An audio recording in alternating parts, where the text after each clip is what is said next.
कर्म और balance sheet का क्या रिलेशन है, कैसे ये इम्पैक्ट करता है? What is right in terms of understanding? Now what is right in terms of action? हर बंदा सक्सेसफुल होना चाहता है या हर बंदे को शॉर्ट सक्सेस चाहिए? कृष्णा ने काउंसलिंग की, कृष्णा ने बताया what is right what is wrong. Body से सोल तक पहुंचने के लिए कुछ करना पड़ेगा। नहीं, आप लोभ लालच आपके मन की माया के चलते आप अपने अहंकार वश जो भी हम कर रहे हैं वो कहीं लिखा जा रहा है। कर्म आपको कहीं से भी ढूंढ लेता है। कर्म ना करना भी कर्म है। लीडरशिप रोल के लिए कैसे लोगों को हेल्प करते? तो कई बार एक रोल मॉडल, एक लीडर जिस तरह से जीवन जीता है वो दूसरों के लिए गाइडेंस बन जाता है। मैंने चोरी करी, मैंने डकैती डाली, मैंने रेप किया, जो भी मैं नेगेटिव काम कर रहा हूँ वो मैं कर ही नहीं रहा हूँ, तो फिर तो वो परमात्मा करा रहे, तो मैं गलत कैसे करता हूँ? सब कुछ ईश्वर की इच्छा पर छोड़ रखा हो तो आपसे पाप होगा ही नहीं।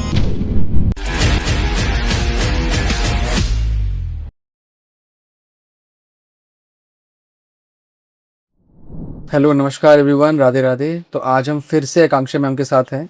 हमने पिछला पॉडकास्ट हमारा शूट किया था जो कि भगवत गीता के पहले और दूसरे चैप्टर के ऊपर बेस्ड था, और हम इन चैप्टर्स के थ्रू ये आइडेंटिफाई करना चाहते हैं, यहाँ पर हम लोगों को ये बताना चाहते हैं कि किस तरीके से हमारी मेंटल हीलिंग, किस तरीके से हम अपने आप को एक बेटर वर्जन बना पाए विद द लेसन्स और with the teachings of Bhagavad Gita. तो आज हम थर्ड चैप्टर पे फोकस करने वाले हैं, जिसमें हम कर्मा के ऊपर बात करने वाले हैं, जिसमें हम कॉन्शियसनेस के ऊपर बात करने वाले हैं। तो thank you so much Akanksha ma'am for once again इस टाइम के लिए और ये सारे चीज़ें हमसे शेयर करने के लिए। तो आज हम क्या क्या क्या क्या डिस्कस करने वाले हैं, थोड़ा सा एक समरी। बिल्कुल बिल्कुल। सबसे पहले सभी को राधे राधे।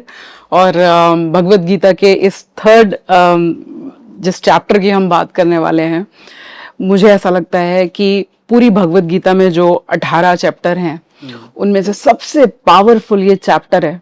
और ये वो चैप्टर है कि आधुनिक जीवन में मैं कहती हूँ अगर आपको वक्त नहीं मिलता कुछ और पढ़ने का, तो आपको कम से कम कर्म योग पर ये जो चैप्टर 3 है ये जरूर पढ़ना चाहिए। ये आपकी बुद्धि को, आपकी सोच को और आपके जीवन जीने के तरीकों को इतना बैलेंस कर देता है कि आपके संबंध, आपकी सफलता, आपका जीवन सब एक दिशा में आ जाता है।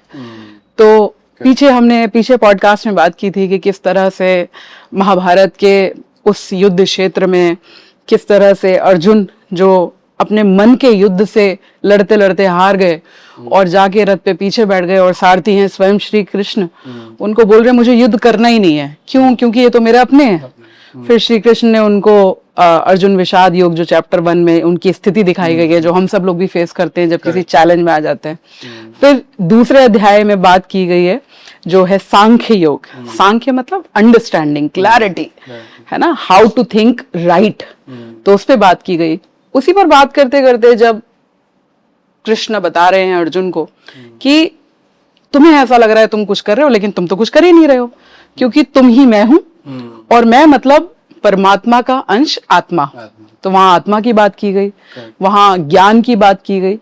अब उसी ज्ञान को सुनते सुनते अर्जुन एक संशय की स्थिति में आ गए कि भाई माधव, आप मुझसे कह रहे हो कि ज्ञानी पुरुष सामान्य जीवन जीता है, सुख दुख में ऐसे बैलेंस होके रहता है, तो जो ये लोग मेरे सामने खड़े हुए हैं जिनको देखकर मेरे हाथ पैर और मुझे इतनी एंजाइटी हो रही है और मुझे लग रहा है मैं युद्ध यहीं खत्म कर दूं, मैं लड़ूं ही ना, मैं पीछे आ जाऊं, ये मेरे अपने लोग हैं। तो अगर आप ज्ञान को कर्म से बेहतर मानते हो तो ज्ञान तो आप मुझे दे रहे हो, इससे ज्यादा कौन सी बड़ी बात होती है कि स्वयं श्री कृष्ण मुझे ज्ञान दे रहे हैं। तो मैं ज्ञान लेने को तैयार बैठा हूं, लेकिन मैं युद्ध नहीं लड़ूंगा, मैं संन्यास ले लूंगा। तब यहां से बात हुई कर्म योग की, और इतना ब्यूटीफुल है कि कृष्ण जी कह रहे हैं कि जीवन को जीने के लिए ये 2 बातें जिसने भी सीख ली, ये 2 बातें जिसने भी अपने मन में बिठा ली, अंडरस्टैंड कर ली। पहला तो कौन से, वही ये समझना कि तुम कौन हो, तुम परमात्मा का एक अंश हो, मैं कौन, जो भी हो रहा है वो तुम नहीं कर रहे हो, वो सृष्टि करवा रही है तुमसे। ठीक, तो यहां तो हो गया कि नॉलेज होना, हु एम आई। अब बात आती है कर्म की। What is right in terms of understanding, now what is right in terms of action, right. और अगर राइट नॉलेज और राइट एक्शन दोनों साथ मिल जाए तो क्या है? Balance life, right. तो बैलेंस लाइफ से एक वर्ड आया, क्योंकि आप हम कर्मा की बात कर रहे हैं आज। हमने जितनी भी चीजें हम डिस्कस करने वाले कर्म पे डिस्कस कर, बिल्कुल और कर्म मतलब एक खाता। बिल्कुल अब बैलेंस की आपने बात करी, तो बैलेंस निकलता है बैलेंस शीट। बिल्कुल ऐसे कहते हैं कि हमारे कर्म हमारी एक खाता पूरा एक रचते हैं, पूरे एक रजिस्टर। कई बातों में भी हम कह देते हैं कि जो भी हम कर रहे हैं वो कहीं लिखा जा रहा है, बिल्कुल कोई पढ़ेगा उसे, कोई देखा जाएगा, उसका भी बिल्कुल हिसाब किताब दिया जाएगा। बिल्कुल ये कर्म और बैलेंस शीट का क्या रिलेशन है, कैसे ये इम्पैक्ट करता है? एग्जैक्टली तो भगवत गीता में बड़े ही अच्छा एक चीज लिखी हुई है कि कर्म आपको कहीं से भी ढूंढ लेता है। जैसे एक गाय का जो बछड़ा है, जब वो खो जाता है ना, तो वो बहुत सारी गायों के बीच में भी अपनी माँ को ढूंढ लेता है। सारी गाय एक सी लगती है, लेकिन वो बछड़ा जो अबोध है, जिसे अभी दुनिया की कोई जानकारी नहीं है, फिर भी ये भाग के अपनी माँ को चुन लेता है। इसी तरीके से कर्म है। आप जैसा कर्म करेंगे उसका रिजल्ट आपको भोगना ही पड़ेगा, चाहे वो अच्छा हो चाहे वो खराब हो। तो श्री कृष्ण जी बिल्कुल शुरुआत में कर्मयोग में कहते हैं कि इस पूरी सृष्टि में कोई ऐसा व्यक्ति और कोई ऐसा क्षण नहीं है जब कोई कर्म नहीं हो रहा है। हर वक्त, हर पल, हर क्षण एक कर्म हो रहा है, और वो कर्म होना तुम अवॉइड ही नहीं कर सकते, वो तुम्हारे कंट्रोल से ही बाहर है। तो कर्म एक ऐसी चीज है कि जो कहे मैं विद्वान हूं, मैं संसार में कोई आसक्ति नहीं रखता, मैं वैराग्य में हूं, मैंने संन्यास ले लिया, कर्म उसको भी करना पड़ेगा। जब अर्जुन कंफ्यूज है, वो कह रहे हैं भाई जब ज्ञान कर्म से बेहतर है तो मैं ज्ञानी बन जाता हूं, आप स्वयं मुझे ज्ञान दे रहे हैं, फिर मुझे युद्ध करने की क्या जरूरत है? तो कृष्ण कह रहे हैं कि नहीं, ऐसा बिल्कुल नहीं है कि जो व्यक्ति ज्ञानी है उसको कर्म नहीं करना है।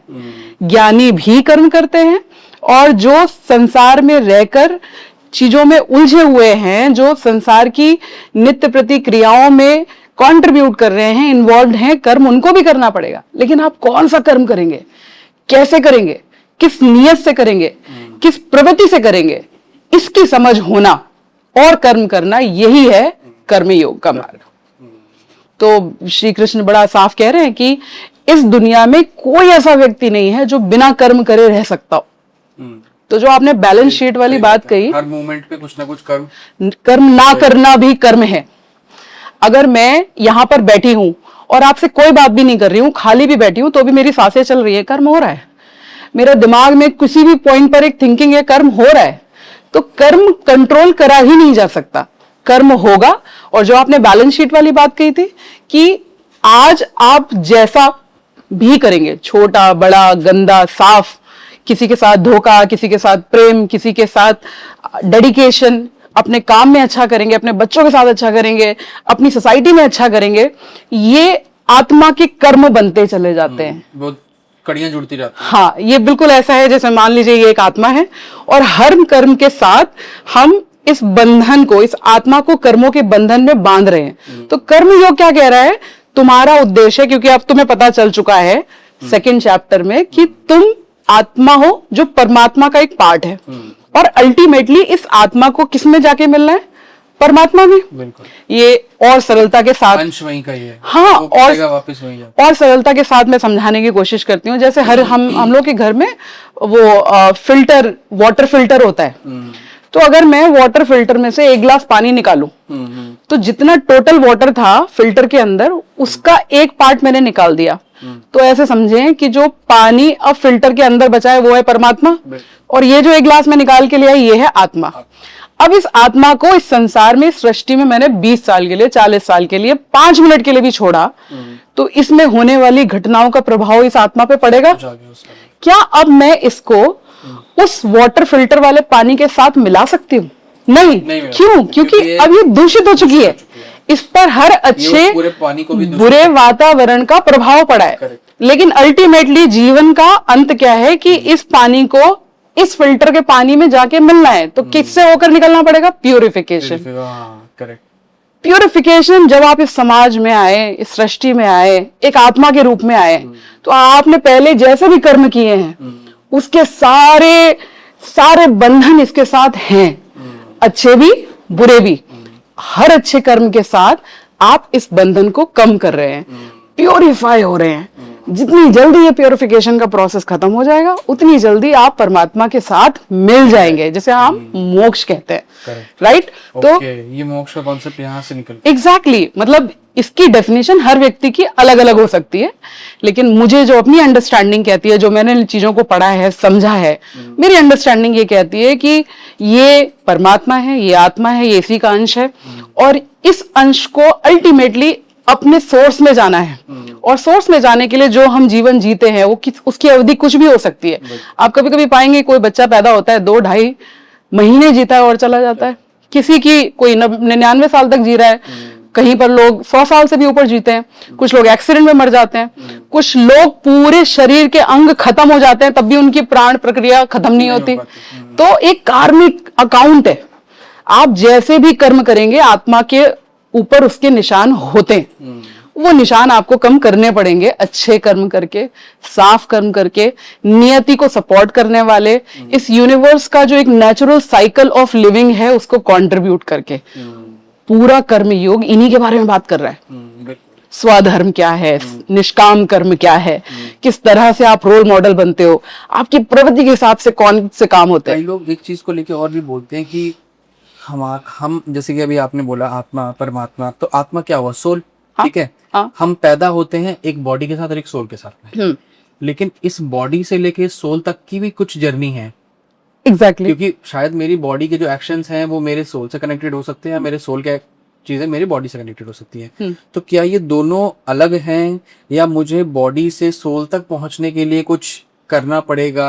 वो ये पूरा प्रोसेस कैसे बिल्ड होता है? ये बहुत मजेदार है। मतलब आपको ऐसा लगता है कि जो आकांक्षा सक्सेना आपके सामने बैठे या जो शिवम जी मेरे सामने बैठे हैं ये अल्टीमेट ट्रूथ है। No, it is not.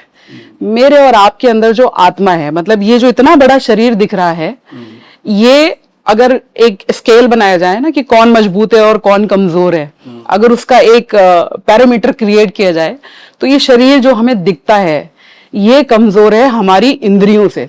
जब मैं कमजोर कह रही हूं तो इसका मतलब ये इंद्रियां, वो 5 सेंसेस, हमारा बोलना, हमारे एक्शंस, हम जो एक्सटर्नल इनपुट जो भी लेते हैं इन इंद्रियों से, वही तो कंट्रोल कर रहा है हमारे शरीर को। बिल्कुल ठीक। और जो इंद्रियां हैं वो कंट्रोल है हमारे मन पर। हमारा मन जो चाहता है, आज मेरा मन हो रहा है मीठा खा लूं, आज मेरा मन हो रहा है मूवी देखाऊं, आज मेरा मन किया थोड़ा सा गोल्ड खरीद लाऊं, कौन है ये? मन है। तो शरीर से बड़ी हुई इंद्रियां, इंद्रियों से बड़ा हुआ मन, और मन से बड़ी हुई बुद्धि। What is right, what is wrong. मेरा मन तो कर रहा है कि जाके मैं किसी की गाड़ी चोरी कर लूं क्योंकि वो मुझे अच्छी लगे, बुद्धि कह रही है no this is wrong, right. और बुद्धि से बड़ी है आत्मा। तो ये जो एक हायरार्की है ऑफ कंट्रोलिंग वन अनदर, इसमें आप देखिए सबसे कमजोर तो वो है जो आपको सबसे ज्यादा स्ट्रांग लगता है, ये शरीर है ना। और देखने में ऐसा लगता है कि इतना स्ट्रांग शरीर है, इतनी अच्छी बिल्ड है इसकी। हाँ, तो इसीलिए कई बार आप पाते होंगे कि कुछ लोग जो बाहर से बहुत मजबूत दिखते हैं, वो अंदर से जब उनकी आत्मा वाली बात की जाए तो वो बड़े कमजोर निकलते हैं, है ना। क्योंकि ये दोनों चीजें एक सी है ही नहीं। बुद्धि मन को कंट्रोल कर रही है, मन इंद्रियों को कंट्रोल कर रहा है, और इंद्रियां कंट्रोल कर रही है इतने बड़े शरीर को।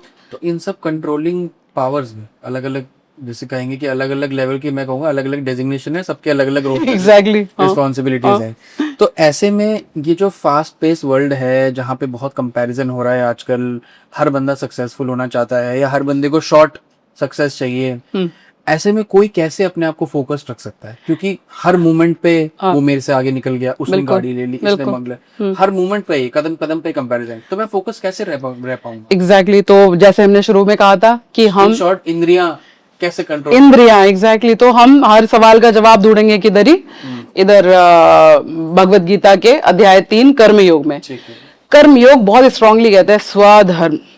मेरा खराब स्वधर्म भी किसी के परफेक्ट धर्म से बेहतर है। इसका क्या मतलब हुआ? इसका मतलब ये हुआ कि मेरा अपना गुण, मेरा अपना स्वभाव, मैं जो बेस्ट कर सकती हूँ वो भले ही कमतर हो, लेकिन वो आपके बेस्ट से हमेशा अच्छा है। तो आत्मा जब स्ट्रांग होगी और जब वो ये समझती होगी कि मैं किसका अंश हूं, मेरा इस दुनिया में, इस सृष्टि में क्या पर्पस है, और मेरा अपना स्वभाव क्या है। बड़ा अच्छा भगवत गीता में बहुत अच्छी बात कही गई है। मैं, आप, ये संसार का कोई भी प्राणी जो भी एक्शन करता है, जो भी कर्म करता है, वो नेचर इंड्यूस होता है। मतलब वो प्रकृति के द्वारा ही दिया गया है। हर इंसान अपनी प्रकृति के अनुरूप ही व्यवहार करता है। हाँ, तो वो 3 गुण की बात होती है ना, सतोगुण, रजोगुण, तमोगुण। तो जो बार बार कहते हैं कि मैं ऐसा कर दूंगा, मैं वैसा कर दूंगा, जिसमें मोह आ गया, जिसमें क्रोध आ गया, क्या है? रजोगुण है। सतोगुण आनंद में बैठे हुए हैं, जैसा है सब बढ़िया है, जैसी ही प्रभु की इच्छा। तमोगुण आलस, गलत तरफ दिमाग जाना, जीवन के प्रति कोई इच्छा ना होना, नेगेटिविटी, हर चीज में नेगेटिविटी ढूंढ लेना। तो जैसे आपका मन होगा, जैसी आपकी प्रवृत्ति होगी। और ये प्रवृत्ति ऐसा नहीं है कि आप इसी के साथ पैदा हुए थे और इसी के साथ मर जाएंगे, नहीं नहीं नहीं नहीं। कर्मयोग कहता है कि आप अपनी इन प्रवृत्तियों को किस तरीके के माहौल में रखते हैं, आपका रोल मॉडल कौन है। तो माहौल के बदलने से, सोच के बदलने से और दिमागी क्लैरिटी सांख्य योग से। तो भाई क्या हुआ है, जब वो ये कह रहे हैं मैं युद्ध नहीं लड़ूंगा, तो क्या हो रहा है? उनमें तमोगुण ज्यादा आ गया ना कि भाई मुझे कुछ करना ही नहीं है, पैसिमिस्ट हो गए, थर्ड पे आ गए। फिर क्या किया? कृष्णा ने काउंसलिंग की, कृष्णा ने बताया what is right, what is wrong. और देखिए आप धीरे धीरे, इतना ब्यूटीफुल है ये। महाभारत में शुरुआत में हर कैरेक्टर के बारे में बात करी जा रही है, भगवत गीता की बिल्कुल शुरू के अध्याय में, भूमिका में। आप 18वें अध्याय तक पहुंचेंगे ना, तो आप देखेंगे धीरे धीरे धीरे धीरे पूरा सेंटर सेल्फ एक्चुअलाइजेशन की तरफ जा रहा है। सारे कैरेक्टर नीचे हो गए, एक आत्म साक्षात्कार की बात की जा रही है ना। तो क्लैरिटी तो ये, तो this is how it works. मतलब आजकल के टाइम में क्लैरिटी पाना ही बहुत मुश्किल है। इसलिए मैं जैसे काफी सारे पेरेंट्स को देखता हूँ, कॉर्पोरेट्स में जो लोग काम करते हैं, जो लोग एक्चुअली में वर्क में हैं, वो आज के टाइम पे सोशल इम्पैक्ट या सोशल मीडिया का बहुत इम्पैक्ट आ गया है। बिल्कुल। पेरेंट्स बहुत कंप्लेन करते हैं कि बच्चा पूरे दिन इंस्टाग्राम पे लगा रहता है, स्क्रॉल करता रहता है, यूट्यूब के शॉर्ट स्क्रॉल करते रहते हैं। इवन यूथ काफी सारा सोशल मीडिया से बहुत इम्पैक्टेड है। तो ये जो सोशल मीडिया वाली जो कहानी है कि हम अपने आप को ये जो कैसे समझाएं कि लाइक, कमेंट, सब्सक्राइब, शेयर के बाहर भी कोई दुनिया है। ये सीधे सीधे काम है। काम मतलब desire to feel valued, desire to have the validation कि मैं हूं, ये मैं ना महसूस करके बाकी सारे महसूस कर लें। और अगर ये बाकी सारे महसूस कर पा रहे हैं in the form of likes, share, comment, तब मैं हूं। तो मुझे ऐसा लगता है मेरे वैलिडेशन ही नहीं है, वैलिडेशन ही नहीं है। एक दो बीच में केसेस ऐसे भी आए हैं कि क्योंकि वीडियो नहीं चल रही थी, लाइक नहीं, तो लड़की ने सुसाइड कर लिया। ऐसे केसेस भी आए हैं। तो वो आई थिंक वो किस तरीके से, मतलब हम देखेंगे एग्जैक्टली। तो भगवत गीता में बहुत साफ कहा गया है कि प्रकृति आपको कर्म करने के लिए उत्तेजित करती है, आपको सपोर्ट करती है, और आप किस प्रकार के कर्म करेंगे ये गुण भी प्रकृति के द्वारा ही दिए जाते हैं। अब आपको कर्म तो करना है, लेकिन कॉन्शियस होके करना है। सांख्य योग, व्हाट इज राइट एक्शन, और बिना अटैच हुए करना है। तो एफर्ट डालने हैं, लेकिन उसके रिजल्ट से अटैच नहीं होना है, डिटैचमेंट है ना। तो जब भी आप काम कर रहे हैं, आप उसे रोल प्ले समझ के करें। बट डिटैचमेंट पॉसिबल है? बिल्कुल पॉसिबल है। मुझे लगता है 99% लोग नहीं कर पाते because they are not thinking in the right direction. Right direction ये है, वो जो सांख्य योग कहता है कि आप कुछ कर ही नहीं रहे। आप इसे मान लो, अगर आज मुझे 10 लाख लाइक्स मिल जाए, तो क्या ये जीवन के आखिरी 10 लाख है, या किसी और को इससे ऊपर मिला हुआ नहीं है, या इससे कम किसी को नहीं मिले हुए? ये एक ऐसी भाग है जिसका कोई अंत नहीं है। तो अगर आपको ये समझ में आया, what is my purpose, am I here as a consumer और एज अ कंट्रीब्यूटर? क्या मेरा काम यही है कि मैंने जन्म लिया, अब मुझे पैसे मिले, अब मुझे ख्याति मिले, अब मैं सोसाइटी में जाना जाऊं, मैं हूं, ये मुझे महसूस होने के लिए दूसरों का वैलिडेशन मिले? अगर भूख ये है, तो इसका मतलब आपने जीवन को समझा नहीं। आपको ऐसे रोल मॉडल मिले ही नहीं जो आपको सच बताएं कि जीवन है क्या। जीवन तो बहुत सहज है, बहुत आनंदमय है। हालांकि ये जो मैं कह रही हूं और ये जो फील करना है, क्योंकि कई बार, बहुत बार लगातार अगर एक झूठ बोला जाए तो या दिखाई दिया जाए, तो वही लोग सच मानने लगते हैं। बिल्कुल भाई एक edited real life, this is what media is doing nowadays, perception create कर रहे हैं। कोई भी केस होता है, कुछ भी ऐसा बड़ा कोई केस रहता है, हाँ। लोग नैरेटिव सेट करने लगते हैं, परसेप्शन बिल्ड करने लगते हैं कि जजमेंट तक का वेट नहीं करते, सही गलत तो शायद दूर दूर तक दिखाई भी नहीं देता। एग्जैक्टली अभी 2 दिन पहले मैं एक रील देख रही थी, उसमें ऐसा बताया जा रहा था कि एक प्रेमी अपनी प्रेमिका को इतना प्यार करता था कि उसने सुसाइड कर लिया प्रेमिका ने, तो उसकी लाश से शादी कर रहा शादी कर लिया, है और उसका जब इन्हें स्टोरी निकल के आई तो पता चला कि वो ऐसे बैठा दिखाया गया है, she is not having much moments, तो ऐसा लग रहा है कि सच में ये क्या लाश को बिठा के शादी कर रहे हैं। लेकिन ये ना स्टोरी क्या निकली उसकी कि भाई वो दोनों जन्म से अंधे हैं, सो दे नीड सपोर्ट। तो आप समझो आपकी थाली में क्या परोसा जा रहा है, कैसा परसेप्शन बिल्ड कर रहे हैं। It is all the time some marketing going on around you. आपको पतले लोग दिखा के, सुंदर लोग दिखा के, अच्छे कपड़े दिखा के, they are just creating a market. और आप जब उससे इन्फ्लुएंस हो जाते हैं तो आपको लगता है मुझे भी ऐसा ही करना है। तो आ जाओ गीता पे। गीता क्या कह रही है? भगवत गीता में कहा जा रहा है ना, स्वधर्म, आपका अपना स्वभाव, आपकी अपनी एक्सपर्टीज। आप किसी पर्टिकुलर फील्ड में परफेक्ट हो सकते हैं। मान लीजिए आप आईटी में हैं और मैं एक टीचर हूं। मैं देखा भाई शुभम जी बहुत कमाई हो रही है, बहुत पैसा कमाते हैं।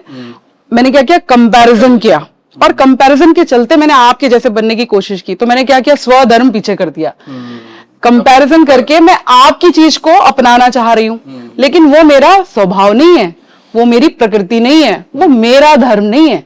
तो कहते हैं भगवत गीता में स्वयं श्री कृष्ण कहते हैं कि अपना इम्परफेक्ट धर्म भी किसी के परफेक्ट धर्म से बेहतर है। अपनी खराब भी आप किसी के बहुत अच्छे से अच्छे हैं। लेकिन खराब तो है ही नहीं ना, कुछ खराब तो कुछ है ही नहीं, क्योंकि आपने कहा कि कुछ भी मैं कर रहा हूँ वो मैं कर ही नहीं रहा हूँ, वो परमात्मा करवा रहे हैं। Exactly. तो अगर मैंने मर्डर किया, मैंने चोरी करी, मैंने डकैती डाली, मैंने रेप किया, जो भी मैं नेगेटिव काम कर रहा हूँ वो मैं कर ही नहीं रहा हूँ, तो फिर तो वो परमात्मा करा रहे, तो मैं गलत कैसे हो सकता हूँ फिर? एग्जैक्टली तो जैसे मैंने आपको बोला कि इस पूरे संसार को बनाने वाले ब्रह्मा जी, ये भगवत गीता में लिखा हुआ है, जो हमारे प्रजापति हैं, उन्होंने जब इस सृष्टि की रचना की तो लोगों को बनाया, प्राणियों को बनाया, साथ में यज्ञ का कॉन्सेप्ट बनाया। ठीक, जो यज्ञ का जो एक सांकेतिक मीनिंग है वो ये है टू कंट्रीब्यूट। ऊपर से देवता बारिश करते हैं, बारिश से फसल होती है, और फसल अनाज वो क्या बनाता है? प्राणी बनाता है। ऐसा सृष्टि में कहा जाता है, वेदों में लिखा हुआ है कि हम मनुष्यों को वापसी में सब कुछ अर्पित कर देना चाहिए। तो ब्रह्मा जी ने डिफरेंट डिपार्टमेंट डिफरेंट देवताओं को बांट रखे हैं, है ना। पहले के आप देखो वेद पढ़ो, उसमें यज्ञ करते थे। यज्ञ का क्या मतलब है? समर्पण। मैं अपना सब कुछ आपको समर्पित करता हूं। तो अगर आपने पहले अपने आप को समर्पित कर रखा हो और सब कुछ ईश्वर की इच्छा पर छोड़ रखा हो तो आपसे पाप होगा ही नहीं। आप तो ये मानते हैं ये मैं हूं, ये कर्म मैंने किया। अगर मेरे कर्म में आपने कोई भी परेशानी दिखाई, ऑब्जेक्शन उठाया, तो मेरा क्रोध आया। मेरे क्रोध ने मुझे वो वाले गुण बढ़ा दिए जिसमें मैंने किसी का नुकसान कर दिया। तो अगर आप इस थ्योरी में भरोसा करते हैं कि मैं परमात्मा का अंश हूं और मैं जो कर रहा हूं वो कुछ भी कर ही नहीं रहा, वो खुद परमात्मा करा रही है। और अक्सर लोग ऐसा करते हैं कि मुझे सब कुछ आता है और मेरे को कोई सिखा नहीं सकता, मैं सब कुछ सीख चुका हूँ। मतलब वो इतना मैं लीडरशिप रोल में, एग्जैक्टली मेरे से बेस्ट कोई हो ही नहीं सकता। तो आप लीडर है ही नहीं। बात करेगा ये भगवत गीता में। तो पहले वाली बात पे मैं यहाँ पर फिनिश करूंगी थोड़ा सा कि या तो पहली जो कंडीशन है कि आपने स्वयं को समर्पित कर दिया हो, हर कर्म को आपने कर्तव्य मान के इसी सृष्टि में दे दिया हो। अब अच्छा हो बुरा हो आपकी मर्जी, क्योंकि जब समर्पण का क्या मतलब होता है? मैंने मेरा एफर्ट डाल दिया, अब इसका रिजल्ट क्या होगा मुझे नहीं पता, जैसी प्रभु की इच्छा। क्या कोई किसी का गला दबाता है जैसी प्रभु की इच्छा समझ के? नहीं, आप अपने स्वार्थ के लिए करते हैं। तो जब आप इसका वजन परमात्मा पे डाल रहे हैं तो आपको खुद से पूछना चाहिए, क्या मैं इस थ्योरी में भरोसा भी करता हूँ? और अगर मैं थ्योरी में भरोसा करता हूं तो क्या किसी के गले पर चाकू लगाने से पहले मैंने बोला था कि ये कर्तव्य समझकर मैं सृष्टि को अर्पित करता हूं? नहीं, आप लोभ, लालच, आपके मन की माया के चलते आप अपने अहंकारवश कुछ बर्दाश्त नहीं कर पाए और आपको लगा ये करने से मेरा अस्तित्व कायम रहेगा। तो आप ईश्वरीय सृष्टि में भरोसा कर कहां रहे? अपनी खुद के लिए एक मेंटल सेटिस्फेक्शन के लिए हम लोगों के साथ बुरा कि मैंने कर दिया, मैं बन गया। मतलब खुद भगवत गीता में लिखा है, जो ये भी कह रहा है ना कि अहम ब्रह्मास्मि, कि अब मैं ही ब्रह्मा हूं, या मतलब मैं ब्रह्मा तक पहुंच चुका हूं, उसको भी कर्म करना पड़ेगा। और अब उसकी जिम्मेदारी है, जो विद्वान हैं, जो सन्यासी हैं, जैसे हमारे बाबा जी है, हमारे प्रेमानंद जी महाराज है, महाराज जी है, तो देखिए ये भगवत गीता में लिखा हुआ है और बिल्कुल उसी का आचरण कर रहे हैं। वो कह रहे हैं कि जो लोग सांख्य योग के द्वारा, मतलब ज्ञान के मार्ग के द्वारा अपना रोल समझ चुके हैं, अपना पर्पस समझ चुके हैं, अब उनके ऊपर जिम्मेदारी है कि वो संसार में बाकी के लोगों को ये समझाने में मदद करें। तो क्या कर रहे हैं प्रेमानंद जी महाराज? बता रहे हैं लोगों को कि तुम गलत राह पे हो, सही रास्ता क्या है, सही कर्म क्या है, सहज आना क्या है, समर्पण क्या है। तो अगर आप अपने आप को इतना मानते हो कि आप ही आप हो, तो आपको समाज में कंट्रीब्यूट करना चाहिए। कंज्यूम क्या, मुझे लगता है आजकल फैमिलीज में भी रिलेशनशिप इतने कॉम्प्लिकेट हो गए हैं, रिलेशनशिप पे इतना ईगो आ गया है। जैसे हमने बात करी कि बाहर लोग क्राइम कर रहे हैं, मुझे लगता है घर में भी एक तरीके का, अब एक कोई पार्टनर अगर हर चीज एक्सेप्ट कर रहा है, हर टाइम सॉरी बोल रहा है, जैसे कि प्रेमानंद महाराज कह रहे थे कि रिश्तों में अगर झुकना पड़े तो सेल्फ रिस्पेक्ट को पीछे रखा के झुक जाओ, बिल्कुल, क्योंकि रिश्ते में झुकना जरूरी है, सेल्फ रिस्पेक्ट किसी काम की नहीं है। बिल्कुल। लेकिन मुझे ऐसा लगता है कि जो बार बार झुक रहा है वो भी तो गलत है। मुझे ऐसा लगता है कि एक वो कहावत है कि जो जाना है वो आप कितना भी झुक लो वो चले जाए। एग्जैक्टली, जो आपका है जाना है, जो मेरा है वो रहेगा, किसी भी सिचुएशन में होगा वो बिल्कुल रहेगा। बिल्कुल। जो आपका है, जो ईश्वर ने आपके लिए बनाया है, आप अपने हाथों से भी तोड़ेंगे ना, वो भी तब भी बच जाएगा। लेकिन जो आप खुद के लिए खुद बनाना चाहते हैं और वो आपके अगर फेवर में नहीं है, तो सृष्टि को भले ही इतना लंबा चक्कर लगाना पड़े, और यदि आपका सृष्टि में भरोसा है तो वो उस चीज को आपके जीवन से निकाल देगी। एक छोटा सा एक स्टोरी है, वो बताती हूँ मैं आपको। जैसे एक बार एक तितली को एक बिच्छू से मोहब्बत हो गई। अब तितली का स्वभाव क्या है? उड़ती है, फूलों के ऊपर जाके बैठती है, खुश रहती है। बिच्छू क्या करता है? डंक मारता है। लेकिन जैसे मैंने कहा कि दो अलग प्रवृत्ति के लोग भी अगर एक दूसरे के साथ रहते हैं तो बदलते हैं। तो इसको इससे मोहब्बत हुई, तो बोला तितली ने कि आओ मैं तुम्हें गार्डन दिखाती हूँ, आओ मैं तुम्हें फूल दिखाती हूँ। तो बहुत सुंदर सुंदर फूल दिखाए, बिच्छू बड़ा खुश हुआ। तो दोनों में बहुत मित्रता बढ़ गई। अभी ऐसा लगा कि एक दूसरे के बिना रह ही नहीं सकते हैं। तो तितली ने डिसाइड किया कि अब मैं उड़ूंगी नहीं, मैं इसके साथ ही रहूंगी, क्योंकि मुझे इसकी कंपनी अच्छी लगती है और शायद यही मेरे जीवन का अल्टीमेट एम है, इसके साथ खुश रहना। दोनों रात में एक साथ थे। अब यहां तक बात हुई कि इंसान बार बार माफ कर रहा है, मतलब वो जो सामने वाला व्यक्ति है उसको हर लेवल पे एक्सेप्ट कर रहा है। अपना उड़ना भी उसने छोड़ दिया, क्योंकि ये तो उड़ नहीं सकता बिच्छू, तो उसी को छोड़ना पड़ेगा। इसको भी तो समर्पण ही कहते हैं। लेकिन रात में क्या हुआ, बिच्छू ने उसको डंक मार दिया। और जब डंक मार दिया तो तितली ने कहा, मैंने तुम्हें इतनी मोहब्बत की और तुमने मुझे डंक मार दिया। मैंने तुम्हें इतने अच्छे अच्छे फूल दिखाए, दुनिया दिखाई, तुम्हारे जीवन में खुशियां लेकर आई, और तुमने मुझे डंक मार दिया। तो बिच्छू ने कहा कि सच मानो मैं कभी नहीं करना चाहता था, लेकिन मेरी प्रवृत्ति ही यही है। तो कई बार इंसान नहीं करना चाहता कुछ गलत, लेकिन उससे गलत हो जाता है। क्यों? क्योंकि वो उसकी प्रवृत्ति है, वो उसके कर्म है। तो बिच्छू को मोहब्बत थी तितली से, लेकिन उसकी प्रवृत्ति उसकी मोहब्बत के आगे स्ट्रॉन्ग पड़ गई। उसने उसको दुख दे दिया। अब तितली कितना भी क्षमा में भरोसा करती थी, वो नहीं हो पाया। अब उसको उड़ना पड़ा, क्योंकि जब बात सर्वाइवल की आती है, मतलब मैं आपसे रोज हाथ जोड़ के माफी मांगते जाऊं आपके साथ रहने के लिए, आपके साथ वक्त बिताने के लिए, लेकिन जब आप मुझी को खत्म करना शुरू कर देंगे, तो मुझे ऐसा लगता है, ये तो बाबा जी भी कभी नहीं कहेंगे, उस स्थिति में एक क्षण आता है जब आप अंदर से ये कहते हैं कि अब बहुत हुआ।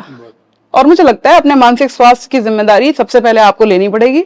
किसी और का ध्यान रखते रखते जब आप अंदर से खाली होने लगे, तो आपको, मुझे लगता है, छोड़ देना चाहिए। बड़े बड़े लोग बड़ी बड़ी ऑटोबायोग्राफी में कहते हैं, संत महात्मा कहते हैं, कभी कभी छोड़ देना चाहिए। कृष्ण भी कहते हैं कि 100 छोड़ देना चाहिए, उसके बाद फिर फिर नहीं छोड़ना चाहिए। कृष्ण, अभी आगे वाले अध्यायों में हम लोग पढ़ेंगे, भगवान कृष्ण ने कहा है कि जहां बार बार आपका अनादर हो, जहां बार बार आपको दुख दिया जाए, ये पता होते हुए भी कि क्या चीज आपको परेशान कर सकती है, लेकिन फिर भी वो बार बार आपके साथ किया जाए, इसका मतलब वहां पर आपकी उपस्थिति की कोई वैल्यू नहीं है। और जहां वैल्यू नहीं हो वहां से हट जाना चाहिए, छोड़ देना चाहिए। आजकल रिलेशनशिप्स की हम जैसे बात कर रहे हैं और इतना कॉम्प्लिकेशन हो रहा है रिलेशनशिप में, इमोशनली लोग काफी अनबैलेंस्ड हो गए हैं, तो क्या सिर्फ भगवत गीता के माध्यम से इस चीज को करेक्ट किया जा सकता है? बिल्कुल किया जा सकता है। सबसे पहली बात है, आपका भरोसा होना चाहिए। मैं अगर इससे हो जाएगा, बिल्कुल। और आपको ये समझना पड़ेगा कि भगवत गीता बहुत सिस्टमैटिक ज्ञान है। वो सांख्य योग में बता रहा है हाउ टू थिंक राइट, और फिर एक्शन में बता रहा है हाउ टू एक्ट राइट। जब थिंकिंग और एक्शन दोनों सिंक करेंगे और दोनों सही होंगे तो किसी का गलत कैसे हो जाएगा। भगवत गीता बता रही है कि सकाम कर्म को नहीं करना है, निष्काम कर्म को करना है। सकाम और निष्काम, स मतलब सहित, नी मतलब विदाउट, निष्काम। तो काम क्या है? डिजायर। डिजायर मतलब मैं आपसे बात करूं, वापसी में मुझे पैसा मिलेगा, वापसी में मुझे इज्जत मिलेगी, वापसी में मेरी पोजीशन अच्छी होगी। अगर ये दिमाग में रखकर मैं आपसे बात कर रही हूं और जो मैंने सोचा, जो मैंने अपेक्षा रखी, वो आपसे संबंध बनने के बाद पूरी नहीं हुई, तो भले ही आपको नहीं पता है लेकिन मुझे तो पता है कि मेरा पर्पस आपसे मिलने का क्या था और वो पूरा हो नहीं रहा है, तो मैं आपको क्या दूंगी? धोखा ही दूंगी, पे नहीं मिलेगा। और जब, क्योंकि आप तो इमोशनली मुझसे अटैच हो गए लेकिन मेरा काम तो वहां पर पूरा नहीं हो रहा था, और जब मेरा काम पूरा नहीं हो रहा था तो मुझे आपसे दूर जाना पड़ेगा। अब जैसे ही मैं आपसे दूर जाऊंगी आपको तकलीफ होगी, और ये जो एक्सपीरियंस आपके जीवन में बंधेगा। मतलब अभी मैं किसी को कल काउंसिल कर रही थी, उसमें मैंने पाया एक लड़की थी, उसने अपने फ्रेंड पे बहुत भरोसा किया और कुछ फाइनेंशियल क्राइसिस में था, तो उसने उठाकर अपना सारा ज्वेलरी उसको दे दिया, क्योंकि वो बहुत श्योर थी उसके बारे में, बहुत भरोसा करती थी। उस लड़के ने कुछ टाइम के बाद, लड़की को जरूरत पड़ी फैमिली में कुछ, तो उसने कहा भाई तेरा काम हो गया, मुझे वापस कर दे। अब उस लड़के ने बहुत मशक्कत के बाद उसका सामान तो वापस किया, लेकिन उसमें से कुछ सामान गायब कर लिया। तो अभी लड़की परेशान थी, कह रही थी मैम काम तो चला लूंगी मैं, लेकिन मैं समझती थी कि ये जीवन की आखिरी सांस तक मेरे साथ रहेगा, लेकिन ये तो धोखेबाज निकला। तो क्या हुआ? आपने अपना एक कर्म खराब कर लिया। अब यही कर्म का जो लेखा जोखा है, ये आपकी बैलेंस शीट पे आ गया। अगर आपने मुझसे 2 रुपए भी ये कह के लिए कि मैं आपको वापस कर दूंगा और आपने मुझे वापस नहीं किए, तो एक तो कर्म आपने गलत किया कि आपने किसी के साथ विश्वासघात किया, और दूसरा अब आप रेडी हैं, अब आप डेबिट में हैं, तो आप कोई सा भी जन्म लेंगे, किसी भी फॉर्म में आप वापस आएंगे और आपको ये 2 रुपए मुझे वापस करने पड़ेंगे। और आप ही के जीवन में कोई दूसरा व्यक्ति 100% आएगा जो इसी तरीके का विश्वासघात आपके साथ करेगा। तो जो लोग कर्मचारी हैं, करप्शन में इन्वॉल्व रहते हैं, ये भी आएंगे वापसी करने? बिल्कुल आएंगे, क्योंकि आजकल जितने भी विभाग हैं, कोई कितना भी कह रहे हैं इंडिया में करप्शन कम हो रहा है, मेरा पर्सनल ओपिनियन ये है कि इंडिया में करप्शन कम नहीं हो रहा है। जहां भी जाते हैं, पुलिस स्टेशन में चले जाओ, आज के टाइम पे एक एफआईआर लिखवाना बहुत मुश्किल होता है। हाँ। बिना पैसे के पुलिस वाला एफआईआर नहीं लिखता है। और किसी विभाग में चले जाओ, जल विभाग, बिजली विभाग, हर जगह बिना पैसे के कुछ नहीं होता है। तो ये लोग जो हमसे पैसा ले रहे हैं, अब यहाँ पे 2 चीजें हैं कि जो ले रहे हैं वो भी अपना कर्म खराब कर रहे हैं, बिल्कुल, तो उन्हें चुकाने आना पड़ेगा, नहीं आना पड़ेगा वो एक अलग बात है। ठीक। जो दे रहा है, क्योंकि ऐसा कानूनी भी प्रक्रिया है कि करप्शन देना भी पाप है, वो भी गलत है। जैसे दहेज देना पाप है, दहेज देना पाप है। बिल्कुल। तो जो ये देने वाले पापी लोग हैं, तो हम दे रहे हैं, मैं खुद भी पापी हूँ, तो हम जो दे रहे हैं, तो क्या हमारा भी ये कर्म नेगेटिव में ऐड हो रहा है और ये किसी न किसी रूप में हमें इफेक्ट करेगा? देखिए, ये पूरी एक ना चेन ऑफ कर्मा है। मतलब जैसे भी आपने दहेज की बात कही, तो आजकल तो बड़ा फैंसी वे ऑफ डूइंग दहेज चल रहा है। लाखों करोड़ों रुपए की शादियां हो रही हैं, है ना। और पहले तो शिकायतें हो जाती थी, अब मैं अपनी विसिनिटी में देखती हूँ बड़ी बड़ी गाड़ियां मिल रही हैं। दहेज तो ये है जो आपने खुद नहीं कमाया, किसी से एज अ गिफ्ट लिया, दहेज तो ये है। किसी और रूप में लिया, या फिर इतनी मोटी मोटी एफडी करवा ली या घर ले लिया, भाई दहेज तो ही है। गाड़ी आपने किसी से ली, कुछ भी किया, ये आप दिखा रहे हैं कि उन्होंने अपनी बेटी को दिया, आप मना भी तो कर सकते थे। लाइकवाइज जिस भी कर्मचारी ने किसी से ऐसे रिश्वत ली, तो डेफिनेटली वो तो अपना कर्मा खराब कर ही रहा है। इस जन्म में या अगले जन्म में उसको इसको डबल करके वापस करना पड़ेगा। लेकिन मान लीजिए अगर कंज्यूमर मैं हूं, अब यहां पर भी 2 चीजें आती है। पहला, अगर मैं सिस्टम से इतना अकस्टम हो चुकी हूँ कि मुझे पता है अगर ये ब्राइबरी में नहीं दूंगी, अगर ये घूस में नहीं दूंगी, तो मेरे आगे के काम इम्पैक्ट होंगे, बहुत हरास किया जाऊंगा। तो अगर मान लीजिए मेरा सांख्य योग बढ़िया है, मुझे अंडरस्टैंडिंग बेहतर है सिस्टम की, तो मुझे पता है कि यहाँ ये 10 रुपए बचा के जो 1000 रुपए मेरी मेंटल हेल्थ पे जाएंगे, उससे बेहतर ये 10 दे दो। ठीक। तो मुझे ऐसा लगता है ये बहुत ही पर्सनलाइज सब्जेक्ट है, लेकिन विसल ब्लोअर इसी दुनिया में होते हैं जो गलत को गलत कहते हैं। और कई बार आप किसी भी गलत हो रही चीज की खिलाफत में जब आवाज उठाते हैं तो वो चीजें खत्म भी होती है और अपने आप को भी काफी एक टफ फेस से राइट टू इन्फॉर्मेशन आया। आज देखिए मेरे और आपके पास कितने ऑप्शन है, कहीं से भी उसके लिए किसी ने तो शुरुआत की ना। पहले तो सब कुछ अंदर ही रख दिया जाता था, कहाँ कितने फंड्स खर्च हुए, कौन कैसे कहाँ पहुंचा, किसको कितने मार्क्स मिले, सब अंधेरे कमरे में ही था ना। मुझे लगता है अगर आप लायक हैं, आपके पास बुद्धि है, हिम्मत है तो गलत को गलत कहना चाहिए, है ना। और अगर आप अपना पीस ऑफ माइंड चुन रहे हैं, फिर अगेन ये बड़ा सब्जेक्टिव है। मतलब मान लीजिए कि मेरे साथ हुआ ये, मैं फ्रीक्वेंटली फ्लाई करती हूँ बाहर, तो एक बार मेरी गाड़ी के सामने कोई स्कूटी आ गई और उसके पीछे एक गाड़ी आ गई, तो टक्कर मारी थी पीछे वाली गाड़ी ने, मैंने रोक लिया था। बट आपकी ड्राइवर को, हाँ, लेकिन क्योंकि मेरे सामने था तो वो सबने मेरे को प्रेशर बनाया कि अब जो भी खर्चा होगा वो देना पड़ेगा, देना उसको चाहिए। लेकिन उस टाइम मैंने तुरंत उसके साथ शेयर किया, इसलिए नहीं क्योंकि मेरी गलती थी, इसलिए क्योंकि मुझे पुलिस के साथ कोई भी एंगेजमेंट नहीं चाहिए थी, क्योंकि मुझे पता है मुझे फ्लाई करना होता है और मैं ऐसे किसी मसले में फंसकर अपनी मेंटल पीस नहीं खो सकती। तो जो उस टाइम वो फाइनेंशियल लॉस हुआ, वो लॉस मेरी मेंटल हेल्थ से कम था। तो ये क्या है, ये सबका बड़ा सब्जेक्टिव है। लेकिन कलयुग में कहते हैं कि रिजल्ट बहुत जल्दी आता है। बिल्कुल आता है। क्या हमें अगले बर्थ तक वेट करना पड़ेगा जो लोग गलत कर रहे हैं, या फिर तुरंत रिएक्शन, ऐसे कोई एग्जांपल? ये मैं पर्सनल ऐसा सोचती हूँ कि जो लोग बहुत अच्छे होते हैं ना, बहुत साफ होते हैं, लेकिन कई बार लोगों को देखकर बिगड़ जाते हैं। जैसे मान लीजिए मैं बहुत ईमानदार हूँ, लेकिन मैंने देखा मेरी आंखों के सामने ये आदमी ये आदमी ये आदमी सब तो बेईमानी कर रहे हैं, चल मैं भी कर लेती हूँ। तो जब ईश्वर के कनेक्शन में आप होते हैं ना, तो वो आपका सेविंग अकाउंट पे भरोसा नहीं करता है, वो आपके करंट अकाउंट को मेंटेन करता है। अगर तुमने आज सुबह गलती करी, शाम को सजा मिलेगी, ताकि तुमको तुरंत लेसन मिल जाएगा तो दूसरी गलती नहीं करोगे। लेकिन जिससे ईश्वर दूर होता है वो उसका सेविंग अकाउंट बनाता है कि आ बेटा आज एक और ऐड हुआ, आज एक और ऐड हुआ, और फिर वो उनका इकट्ठा निकलता है। तो मुझे लगता है ईश्वर में भरोसा करना चाहिए, और ईश्वर के साथ सेविंग अकाउंट नहीं, करंट अकाउंट ही मेंटेन होना चाहिए, ताकि कभी तुरंत हो जाए। इंसान होने के नाते हम सबसे गलतियां हो सकती है, तो कभी इंसान होने के नाते कुछ गलती हो भी जाए तो भैया तुरंत ही उसका रिजल्ट मिल जाए, ताकि आगे की बड़ी गलती से आप बच जाओ। क्योंकि अब हम बात कर रहे हैं जैसे अधिकारियों की, तो आज के टाइम पे एक बहुत बड़ा कॉमन मार्केट में प्रॉब्लम चलती है कि मुझे बिजनेस करना है, या मुझे एक अच्छा करियर बिल्ड करना है, मुझे एक अच्छा लीडर बनना है। क्योंकि मैं जैसे भगवत गीता को पढ़ रहा था, या श्री कृष्ण का जैसे उसमें रोल आया, जैसे कि वो खुद एक बहुत अच्छे लीडर रहे हैं। आज के टाइम पे भी कई सारे लोगों ने एज ए लीडर पढ़ते हैं, समझते हैं कि उनकी थॉट प्रोसेस कैसी थी, किस तरीके के वो डिसीजंस लेते थे। तो क्या ये जो हमारा तीसरा अध्याय है, ये एक लीडरशिप रोल के लिए कैसे लोगों को हेल्प कर सकता है? हाँ, बहुत शानदार है, बहुत शानदार है। मतलब जब श्री कृष्ण बता रहे हैं कि स्वधर्म क्या होता है, जब वो बता रहे हैं कि किस तरह से निष्काम कर्म करना चाहिए, लगातार एफर्ट दो लेकिन डिटैच होके काम करो, रिजल्ट की अपेक्षा मत करो, अच्छा आएगा बुरा आएगा, सब कुछ कर्तव्य समझ के, ड्यूटी समझ के, मदर नेचर को, कृष्ण को, ब्रह्मा को, जिस भी ईश्वरीय शक्ति में तुम्हारा भरोसा है उसको समर्पित कर दो। और उसके बाद वो कहते हैं मैं खुद ईश्वर हूं। मैं कृष्ण खुद कहते हैं कि मेरे को कुछ करने की कहां जरूरत है, लेकिन ये समाज मुझे देखता है, मेरी चीजों को फॉलो करता है, तो अगर मैं कर्म ना करूं तो ये सब बर्बाद हो जाएगा। तो कई बार एक रोल मॉडल, एक लीडर जिस तरह से जीवन जीता है वो दूसरों के लिए गाइडेंस बन जाता है। तो आपको बहुत कॉशियस होना पड़ेगा। अगर आप एक पब्लिक फिगर हैं, और कुछ भी, मैं कहती हूँ अगर आपके 10 फॉलोअर्स भी है ना, तो आपको बहुत सचेत होकर कर्म करने चाहिए, क्योंकि 10 लोग तो आपको देख रहे हैं। 10 लोगों का जीवन आपकी सोच से बदल सकता है।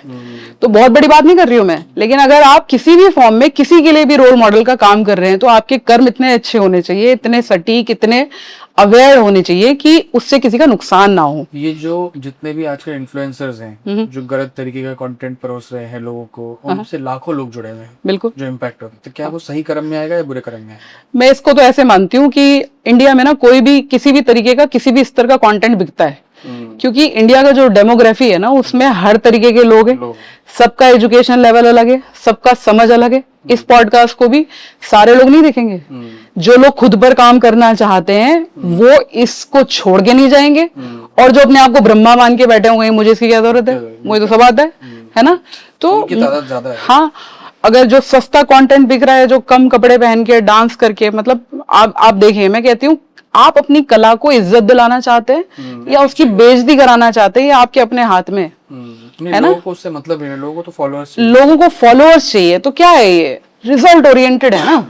तो जब रिजल्ट नहीं आएगा तो यही तो डिप्रेशन में भी जाते हैं। आप देखिए मैं कितने लोगों को देख चुकी हूँ जो अपनी फैमिली व्लॉगिंग करते हैं, फिर उनके फैमिली के झगड़े भी आते हैं, है ना। और मजेदार बात ये है कि अगर मैं किसी को लगातार फॉलो कर रही हूँ, वो कपड़े कैसे पहनते हैं, उनका घर कैसा है, वो पार्टीज में कैसे जाते हैं, जब उनके झगड़े होते हैं ना, वो केवल उनके घरों तक सीमित नहीं होते हैं, उनके घरों में जो चल रहा है वो मेरे दिमाग में भी चलता है। तो आप सोचिए आप कैसे लीडर हैं। आप किसी को सुख दे रहे हैं, शांति दे रहे हैं, राह दे रहे हैं, या आप उसका वक्त बर्बाद कर रहे हैं। अगर 50 औरतें एक औरत को देखने में 5 घंटे का वक्त दे रही हैं, तो आपने 50 परिवार बर्बाद किए हैं। 5 घंटे की प्रोडक्टिविटी पर डे की बर्बाद की है। ये भी कर्मा है, ये भी क्राइम है, ये भी कर्मा है, ये भी आएगा। कैसा कर्म कर रहे हैं आप। चलो ये एक हो गया कि मतलब मैं एज ए इन्फ्लुएंसर हूँ, मैं एक लीडर हूँ, ठीक है। लेकिन ऐसे भी कई सारे सिचुएशन आती हैं जो लोग, क्योंकि वो एक करियर है, हाँ। वो अगर उनसे बात करो तो वो कहते हैं कि मेरा करियर है, ये मैं अपने रोटी कमाने के लिए कर रहा हूँ, अपने सर्वाइवल के लिए कर रहा हूँ, इसलिए मैं ऐसा कर रहा हूँ। हालांकि वही गलत कर रहा है। मैं वही वाली बात है कि करप्शन वाला भी तो सर्वाइवल के लिए कर रहा है, बिल्कुल। लेकिन वो कर तो करप्शन ही रहा है, काम तो गलत ही है। हाँ। तो अगर कोई बंदा अगर पर्सनल लाइफ, अपने करियर और अपने ये जो भी मेंटल पीस का जो ये चक्र है तीनों, अगर इसमें बैलेंस लाना चाहे तो कैसे ला सकता है? बहुत सीधा है। मैंने फिर कहा कि अगर जीवन को उसके सही रूप में जिया ये जाए, जो सीधापन है ना, ये अपनाना बहुत मुश्किल है। सांख्य नहीं है ना, अंडरस्टैंडिंग नहीं है, क्लैरिटी नहीं। हाँ। जैसे मैं एक मोहतरमा को जानती हूँ जो किसी सरकारी विभाग में काम करती हैं, तो हम लोग अक्सर जाते रहते हैं वृंदावन, बाबा जी से मिलने जाते रहते हैं। तो उन्होंने इच्छा जाहिर की, मेरी बड़ा मन है मुझे जाने का। मैंने कहा चलिए फिर कभी हमारे साथ। तो उन्होंने कहा अभी नहीं जाऊंगी, अभी मेरे बच्चे की ना पढ़ाई थोड़ी और बची है। अच्छा। मैंने कहा इससे क्या लेना देना है। ये नहीं, मुझे पता है मैं कुछ गलत काम करती हूँ और अभी ये करके मैं उनके सामने नहीं जा पाऊंगी। अच्छा। तो इतना मतलब मोहब्बत हो गई मुझे उनसे कि कम से कम इतनी क्लैरिटी तो है कि हम गलत कर रहे हैं। इस दुनिया में ऐसे भी लोग हैं जिनको भगवत गीता में दंभी कहते हैं, व्याभिचारी कहते हैं। कैसे लोग जो दिखाते हैं कि वो बहुत सत्पुरुष हैं, उनकी सोच बहुत अच्छी है, उनका इंद्रियों पे पूरा कमांड है और वो किसी के साथ गलत नहीं करते, लेकिन उनका मन इसके बिल्कुल विपरीत होता है। भगवत गीता में ऐसे लोगों को दंभी कहते हैं। दिखने में कुछ और अंदर। हाँ, तो ऐसे लोग समाज को खोखला कर रहे हैं लगातार। और आप जिस भी तरीके का समाज बना रहे हैं, जैसे मैं कहती हूँ कुछ लोग जिनके पास बहुत अच्छा पैसा होता है वो अपने बच्चों को बहुत अच्छे स्कूल में भेज देते हैं, लेकिन वो सोसाइटी में कंट्रीब्यूट नहीं करते। लेकिन आप सोचिए जब आपके बच्चे पढ़ लिख कर अच्छा पढ़ेंगे लिखेंगे और किसी ऐसी सोसाइटी में आएंगे जहां पर उसी की उम्र के बच्चों को अच्छी पढ़ाई लिखाई नहीं मिली है, अच्छे रिसोर्सेज नहीं मिले हैं, तो वो जो कमाएंगे ना ये वो लूटेंगे। तो अल्टीमेटली ये एक चक्र है। तो जैसे CSR का कॉन्सेप्ट होता है ना, कॉर्पोरेट सोशल रिस्पॉन्सिबिलिटी, जिसमें क्या कहते हैं कि आप जितना एनुअली कमाते हैं उसका 2% वापस करो सोसाइटी को। भाई तुमने सोसाइटी के, ऐसे ही भगवत गीता में कह रहे हैं कि ये सृष्टि तुमको सारे साधन दे रही है, तुम्हारा फर्ज है कि कर्तव्य समझ के इसको वापस करो, कंट्रीब्यूट करो। तो तुम क्या कंट्रीब्यूट कर रहे हो? अगर तुम कह रहे हो कि कपड़े कम पहन के, गालियां दे के या किसी को नीचा दिखाकर किसी की मजाक, इंडिया में तो ऐसा भी कंटेंट परोसा जाता है ना, है ना, कि आप बॉडी शेमिंग दिखाते हैं, आप प्रोडक्ट्स को बेचने के लिए और लोग कुछ पैसा कमाने के लिए अपने आप को ले आते हैं कि भाई पहले ये इतना, ये क्या है? किस तरीके की सोसाइटी क्रिएट कर रहे हो आप? तो दम्भी लोग हैं ये। तो आप ये भी अपना एक कर्मा ही क्रिएट कर रहे हो, आपको अंडरस्टैंडिंग नहीं है। अगर आपके अंदर कला है तो वो अच्छे डायरेक्शन में भी तो हो सकती है। कला कुछ लोग शॉर्ट टर्म में लाते हैं कि थोड़े टाइम यूज किया, थोड़ा टाइम के लिए उसमें रहे, लेकिन मेरे को ऐसा लगता है कि लॉन्ग टर्म कमिटमेंट किसी भी करियर के लिए बहुत जरूरी है, डिसिप्लिन बहुत जरूरी है। बिल्कुल। और आजकल अधिकतर youth, specially youth, out of focused के उसमें ज्यादा चल रहा है। आज कुछ किया, ट्राई किया, छोड़ दिया, कल कुछ किया, थोड़ा चला नहीं चला, मन बदल गया, छोड़ दिया। कमिटमेंट कैसे लाया जाए, कैसे स्थिरता लाई जाए? जेनजी जो चल रही है ना, वो तो इसको फ्रीडम कहती है। मुझे लगता है I can make my decision or I can feel how I want to feel like, है ना। लेकिन डिसीजन लेने के लिए भी तो वो क्लैरिटी है। एग्जैक्टली। तो जिसे आप फ्रीडम कह रहे हो, मतलब मुझे जो freedom is in wrong hands, it is exactly. आपको लगता है आप जो खाना चाहते हो आपने खा लिया, आप जो गाड़ी खरीदना चाहते हो आपने खरीद लिया, आप जिससे बात करना चाहते हो आपने उससे बात कर ली, आप फ्री हो। नहीं जी, आप अपनी ही इंद्रियों के दास हैं। फ्रीडम तो वो है कि सब कुछ आपके सामने हो तब कुछ नहीं, और तब भी आपको पता है मुझे क्या करना चाहिए और क्यों करना चाहिए। इसे फ्रीडम कहते हैं। आपने इंद्रियों से, तो जो लोग दूसरे का धर्म अपना रहे हैं, वो स्वधर्म वाली बात है भगवत गीता में, कि मैंने देखा कि इसको लाइक्स ज्यादा मिल रहे हैं। एक वैल्यू सिस्टम डेवलप होता है जो बहुत शुरू से होता है। जैसे मैं भी कंटेंट बनाती हूँ, पिछले कई सालों से मेरा भी चैनल चलता है, लेकिन कम लाइक मिल रहे हैं इसके लिए मैंने अपने कपड़े कभी कम नहीं किए, क्योंकि मेरे अपना जीवन जीने का एक स्तर है और मुझे पता है कि मुझे क्या करना है। अगर आपको यही नहीं पता कि आपको क्या करना है और कहाँ पहुंचना है, तो आप कहीं भी पहुंच जाएंगे और आप कुछ भी कर लेंगे। और ऐसा व्यक्ति हमेशा भटकता रहेगा क्योंकि उसको क्लैरिटी की कमी है, उसको पर्पस की कमी है, वो केवल कंज्यूमर है। उसको नहीं पता कहाँ पहुंचना है, आप कुछ क्रिएट कर रहे हैं या आपने बस कुछ कर दिया, इन दोनों में अंतर है।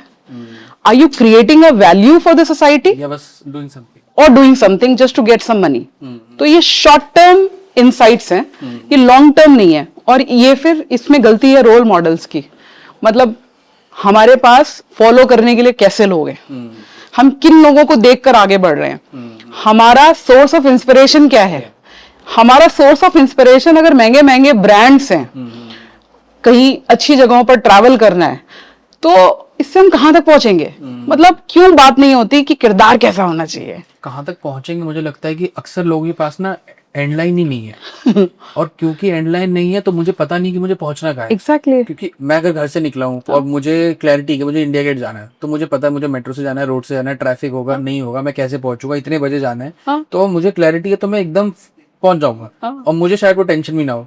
बट मैं घर से निकल गया, मुझे पता नहीं कहाँ जा रहा हूँ, तो कभी मैं इस गली जा रहा हूँ, कभी उस गली जा रहा हूँ, मेरा पैसा भी खर्च हो रहा है, टाइम भी खर्च हो रहा है। तो मुझे लग रहा है अमूमन आज की जो ऐसे ही है, यूथ है या फिर जो लोग डिस्ट्रैक्टेड, पता ही नहीं है कि मेरा एंड गोल क्या है। डिस्ट्रैक्टेड क्योंकि एंड गोल नहीं है तो कंफ्यूजन है। हाँ। तो अब हर कोई भगवत गीता को इतने कॉम्प्लिकेशन को पढ़ पाना, समझ पाना, टाइम दे पाना थोड़ा मुश्किल है। बिल्कुल। तो इसको सिंपल तरीके से कैसे मैं ये कह पाऊं कि मुझे अपना एंड लाइन कैसे ढूंढ पाऊं? बिल्कुल। तो मुझे लगता है ये वो क्वेश्चन है जो बड़ा फोकस होके ये कहता है हु यू आर, हुआ है ना?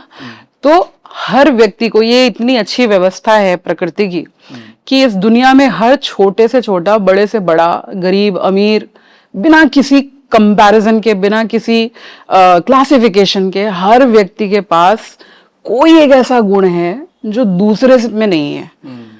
आपका काम केवल ये होना चाहिए कि आप स्वधर्म को पहचानें। वो एक चीज जिसे करते वक्त आप फोकस्ड रहते हैं, फ्लो स्टेट में चले जाते हैं, वो एक चीज जो करते वक्त आप कभी थकते नहीं, उसको ये अपना पैशन बना लो। तो हम अपने दूसरे पॉडकास्ट में जिसमें हमने बात की थी, इकिगाई की बात की थी कि आपको जो जापानीज कॉन्सेप्ट है कि अगर आपको बहुत अर्ली इयर्स ऑफ लाइफ में ये समझना है कि आपको कहाँ पहुंचना है, तो एक तो आध्यात्म का बैकग्राउंड होना चाहिए कि मेरा जीवन में जन्म हुआ है ताकि मैं इस जर्नी को एंजॉय कर पाऊं। ये जन्म, ये मृत्यु, जन्म हो गया, मृत्यु निश्चित है। सबको समझना पड़ेगा कि एक दिन you will have to go. During this process of life and death, what you are going to create. अगर फोकस ये हो कि मुझे समाज के लिए क्या बनाना है, मुझे कौन सा वैल्यू ऐड करना है, मैं किस तरह से लोगों का जीवन आसान बना सकता हूं, अगर आप आपका पर्पस बड़ा हो गया ना, जब तक पर्पस छोटा रखोगे तब तक परेशान रहोगे। तब तक पर्पस सिर्फ मैं से रिलेटेड रहेगा। हाँ, मैं से ये नेचर की तरफ ले जाना पड़ेगा, इस सृष्टि की तरफ, मैं समाज को क्या दे रहा हूं। तो जो यज्ञ वाला कॉन्सेप्ट भगवत गीता में दिया गया है, समर्पण का, डिवोशन का, कि अपना हर कर्म कर्तव्य समझ के समर्पित कर दो यज्ञ के थ्रू। क्या क्या कहते हैं कि इंसान और भगवान से जो जुड़ने का एक माध्यम है वो यज्ञ है। यज्ञ में जो आप आहुति देते हो, आप कहते हो मेरा सब कुछ तुमको स्वाहा समर्पित, राइट? तो बहुत शुरू में बच्चों को समझाना चाहिए कि तुम हो और इस धरती पे तुम्हारा जन्म एक उद्देश्य के लिए हुआ है। वो उद्देश्य क्या है? और तुम कुछ भी करोगे ना, बस उसे पूरे मन से करो, अपना 100% दो। अब उसमें सफलता मिलेगी, असफलता मिलेगी, इसमें बहुत परेशान नहीं होना है, क्योंकि तुम्हें केवल ये जर्नी एंजॉय करनी है। अपन क्या करते, बेचारे के ऊपर इतना बोझ रख देते हैं कि पहले 5वीं तक पढ़ो, फिर 10वीं तक पढ़ो, 12वीं तक। अब तुमको डॉक्टर, कल ही मैं किसी को काउंसिल कर रही थी, तो वो बच्ची बड़ी टैलेंटेड थी, उसको पूरे डिस्ट्रिक्ट में बड़ा अच्छा मैथ्स में नंबर आए और टॉप वॉप किया, फिर उसने बीएससी किया, लेकिन उसके अंदर है कलाकार। घर वालों का प्रेशर है बनो इंजीनियर, तो कलाकार और इंजीनियर हर रात लड़ रहा है। 2 घंटे मेरे बिना कुछ कहे बस वो बोलती रही। आप सोचिए, इतने बड़े दुनिया में एक बच्चा जो अपने माँ बाप की आंखों का तारा है और समाज में एक ऐसा इंप्रेशन है कि ये तो बहुत टैलेंटेड है, बहुत ऐसा है, वो हर रोज मर रहा है अपने आप से। क्योंकि कहते हैं ना, एक वो मूवी का डायलॉग है, फनी है, लेकिन कहता है कि मौत आसान है, जिंदगी जीना ज्यादा मुश्किल है। हाँ, तो मैंने उसको बोला why don't you follow your passion. और तब लकीली मैंने स्वधर्म के बारे में पढ़ा था, तो मैंने उसको बताया कि ये तुम दूसरे इंजीनियर्स की तरह दूसरे का जो परफेक्ट कर्मा है उसको करने से बेहतर है अपना इनपरफेक्ट करना। और अगर तुमको अंदर से ये फीलिंग आती है, सबको पता होता है वो कौन सी एक चीज है जिसमें मैं होता हूँ, जिसमें मुझे कोई एफर्ट ही नहीं डालना पड़ता है। जैसे मैं कैमरे के सामने आती हूँ तो मैं घंटों बात कर सकती हूँ, इसके लिए मुझे कोई तैयारी नहीं करनी पड़ती। ये मैं हूं। अगर इसी मैं को आप बोलो कि जी ये कंप्यूटर है, आपको यहाँ पर एज ए सोल्यूशन आर्किटेक्ट काम करना है, तो मैंने ये प्रैक्टिकली करके देखा है। मैं जर्मनी में थी, मैंने सोल्यूशन आर्किटेक्ट AWS का सर्टिफिकेशन किया, क्लाउड कंप्यूटिंग में बहुत कुछ सीखा, लेकिन जब मैं मशीन के सामने बैठी तो मैं नहीं थी। तुरंत drop the idea, got the clarity, no this is not where I am going to work. तो हर किसी को पता होता है। मुझे लगता है बहुत शुरुआत में एक तो अध्यात्म का बेस बनाना चाहिए, अपने घर में वो माहौल रखना चाहिए, उनके लिए एक अच्छा रोल मॉडल बनना चाहिए अपने बच्चों के लिए, और उनको मदद करनी चाहिए उनका मैं ढूंढने में, उनका वो इम्पोर्टेंट गुण ढूंढने में। इवन हम कुछ लोग ऐसे कहते हैं पर्पस व्हाई व्हाई। हाँ, तो मैं पहले के पॉडकास्ट में मैंने बात की, बच्चों से हर बार पूछना चाहिए जब भी वो कुछ कहें, मुझे ये करना है, why. If you can answer your why then definitely you are on the right path. अगर वाई में ही आप फंबल कर गए या आपके पास रीजन नहीं है, इसका मतलब आप किसी और को फॉलो कर रहे हैं। Action is inevitable. हाँ, इसके पीछे की लॉजिक क्या है? देखो, अगर पानी निकलने के लिए नाली नहीं बनाई है तो ऐसा नहीं है कि पानी रुकेगा, पानी कहीं से भी निकलेगा। टैलेंट कहीं से भी निकलता है, ऐसे ही एक्शन का है। आप नहीं कर रहे हो इसका मतलब एक्शन हो नहीं रहा है। एक्शन तो ना करने से भी हो रहा है। अगर आप 4 साल ये सोच के बैठे रहे कि आज मैं तैयारी कर रहा हूँ, 4 साल बाद सरकारी नौकरी करूंगा, वो 4 साल आपने अपने जीवन की प्रोडक्टिविटी नहीं करी, ये भी एक एक्शन था जिसका रिजल्ट आपको मिलेगा। जब आपकी उम्र के लोग शादी, बच्चे और जीवन में आगे बढ़ रहे होंगे, आपकी पढ़ाई नहीं खत्म हुई है, तो एक्शन इनएविटेबल है। इसका मतलब ये है कि हर स्थिति, हर मोमेंट में कर्मा तो होगा, अच्छा होगा, बुरा होगा, कुछ तो आप चुनेंगे, कोई और आपके लिए चुनेगा। कर्म नहीं टाला जा सकता। कर्म कर, मतलब do your duty, don't expect for result. ये बोलना बहुत आसान है, सुनना बहुत आसान है, बट इम्प्लीमेंट करना मुश्किल है। कैसे करें? बहुत साफ है, इतना ध्यान रखना चाहिए कि कर्म करना है, लगातार एफर्ट करने हैं और अटैचमेंट नहीं रखनी है। वो कैसे होगा? जब आप ये कह देंगे कि मैं जो भी कर्म कर रहा हूं उसे कर्तव्य समझ के समर्पित कर रहा हूं। Work without detachment. समर्पित, अपना 100% देना है, अपना इन्वॉल्व रहना है 100%, बाकी उसका रिजल्ट कुछ भी होता हो, जैसी प्रभु की इच्छा। अभी रिसेंटली समरीना का बिग वीडियो बहुत जो अभी चल रहा है, उसने भी कहा कि कोई भी काम करो लाइफ में, always detach yourself and do your work with mind, not by your heart. आप जिस भी चीज में इधर से अटैच हो गए, आप सच मानिए, हर वो व्यक्ति जो आपको इधर एक टाइम पे सुकून देके गया होगा, वही आपका सुकून छीनेगा भी। तो ये जीवन की बहुत क्रूअल रियलिटी है कि किसी भी व्यक्ति किसी भी परिस्थिति में अपना एक रोल प्ले करना चाहिए और शुरू से समझना चाहिए कि ये मेरे साथ हमेशा रहेगा नहीं, क्योंकि जीवन परिवर्तनशील है। आज जो है वो कल होगा नहीं, और जो कल होने वाला है उसका आज आपको पता नहीं है। तो जस्ट बी इन प्रेजेंट, और अभी आपके हाथ में जो आया है उसको 100% एफर्ट पे देके छोड़ दो। और जब आपने कोई एंड पॉइंट रखा ही नहीं है कि मैं ये पॉडकास्ट इसलिए कर रही हूँ कि मुझे इस पे 1 लाख व्यूज मिलेंगे, मेरा ऐसा कोई पॉइंट नहीं है। मैं तो अपना कर्मा कर रही हूँ। अब इस पे 1 व्यू मिले या इस पे 1 मिलियन आ जाए, जैसी प्रभु की इच्छा, मैं मेरा कर्म कर रही हूँ। तो अगर अच्छा हो गया तो ईगो नहीं बढ़ेगा, और बुरा हो गया तो मैं हताश नहीं हूँ। तो ये बच्चों को शुरू से सिखाना चाहिए, मुझे ऐसा लगता है। पहले से हमें हमारे बारे में सोचने का माइंडसेट होना चाहिए, या समाज? पहले आप मुझे बताइए कि जिस बॉटल में पानी नहीं भरा होगा, क्या वो दूसरी बॉटल को पानी दे सकती है? इसका मतलब ये कि जो इंसान अपने लिए काम नहीं कर सकता, लॉ ऑफ, अपने को खुश नहीं कर सकता, वो शायद, भाई लॉ ऑफ नेचर है ना, झरने से भी पानी नीचे की तरफ आता है, ऊपर नहीं आता। जब तक आप भरे नहीं है तब तक आप किसी को दे नहीं सकते।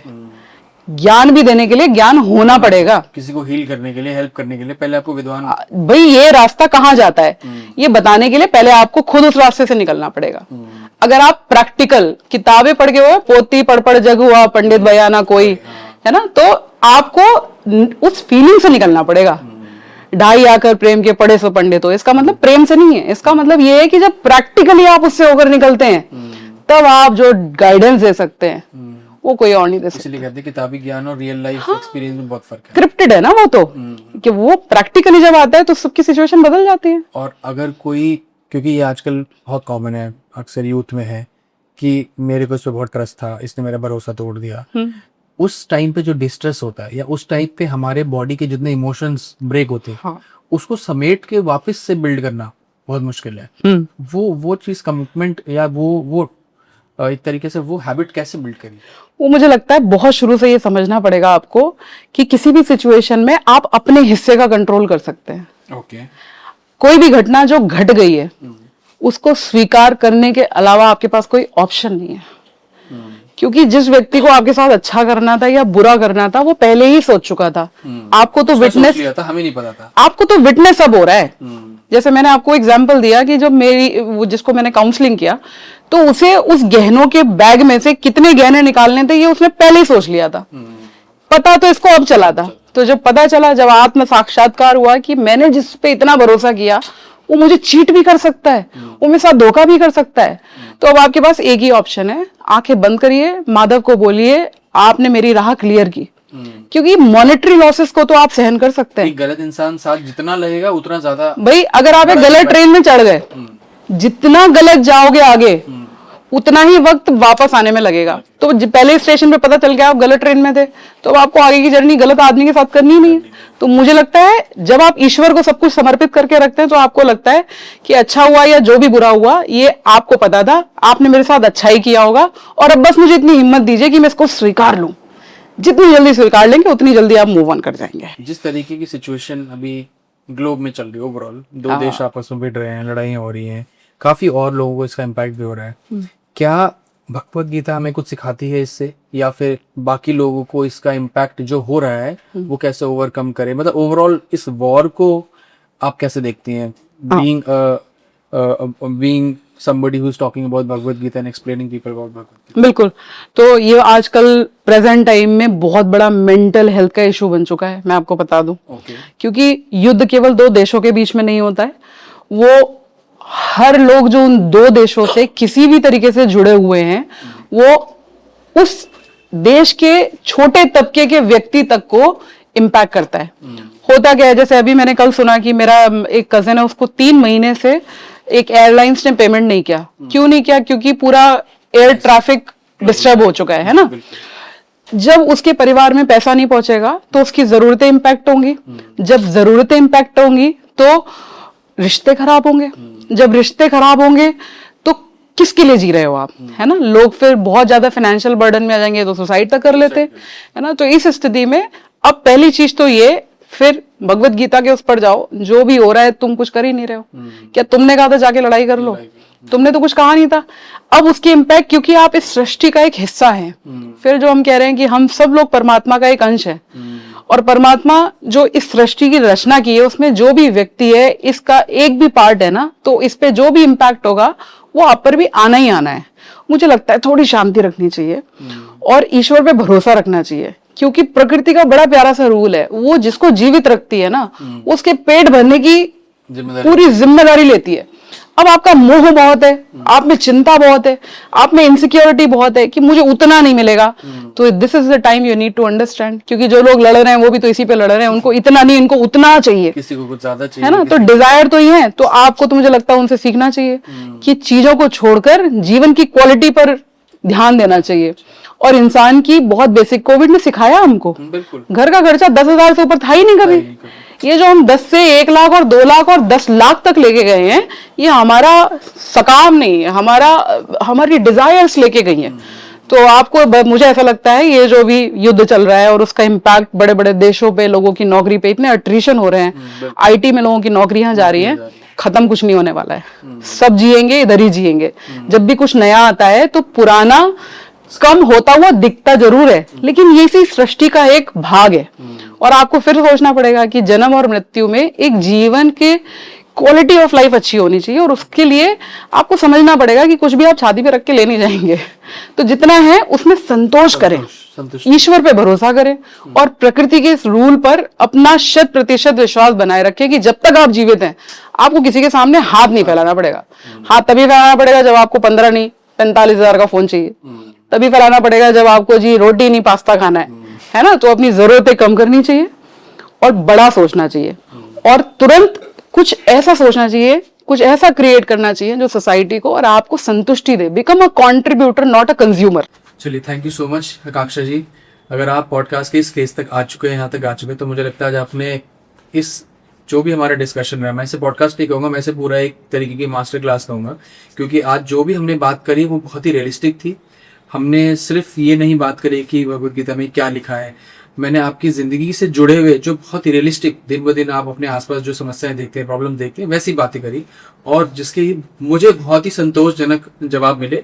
काफ़ी कुछ मैं अपनी लाइफ में इम्प्लीमेंट भी करूंगा इसके बाद। तो आप इनमें से अपनी लाइफ में क्या इम्प्लीमेंट करने वाले हैं ज़रूर बताइए। और आकांक्षा जी से अगर आपको कुछ और पूछना हो तो वो भी आप कमेंट में लिख सकते हैं, मैम ज़रूर रिप्लाई करेंगी। और यहाँ तक आने के लिए थैंक यू सो मच। हाँ, हरे कृष्ण। थैंक यू शिवम जी। और मैं भी दर्शकों से यही प्रार्थना करूंगी कि आप अपने जीवन के बहुत बहुमूल्य समय में से कुछ समय निकालकर भगवत गीता का कर्म योग चैप्टर जो है उसको जरूर जरूर जरूर पढ़िए। अगर आप नहीं भी पढ़ना चाहते तो उसके जो मोटी मोटी बातें हैं कुछ वो जरूर ध्यान रखें। अपने धर्म में भरोसा रखें, जो आपके पास अपना है, जिसमें आप प्राइड फील करते हैं, उसको आगे लेके जाएं, उसे अपने जीवन का लक्ष्य बनाएं, उससे समाज को क्या दे सकते हैं, कुछ वैल्यू क्रिएट करें। और ये समझें आज आप किसी भी नियत के साथ कुछ भी करेंगे वो आपकी बैलेंस शीट का पार्ट बन रहा है। तो अच्छी अच्छी चीजों को अपनी बैलेंस शीट का पार्ट बनाएं, क्योंकि कुछ भी करो ना करो बैलेंस शीट जरूर, बैलेंस शीट क्रिएट हो रही है। और ईश्वर के साथ, ईश्वर में भरोसा रखिए, अपना करंट अकाउंट उनके साथ खोलिए, ताकि अगर आपसे कोई गलती भी हो जाए इंसान होने के नाते तो आपको तुरंत उसका रिजल्ट मिल जाए, तो आप वो सेविंग अकाउंट के जो एकदम से आपको लॉस आएगा ना उससे बच जाएंगे। तो कर्मों में भरोसा करिए।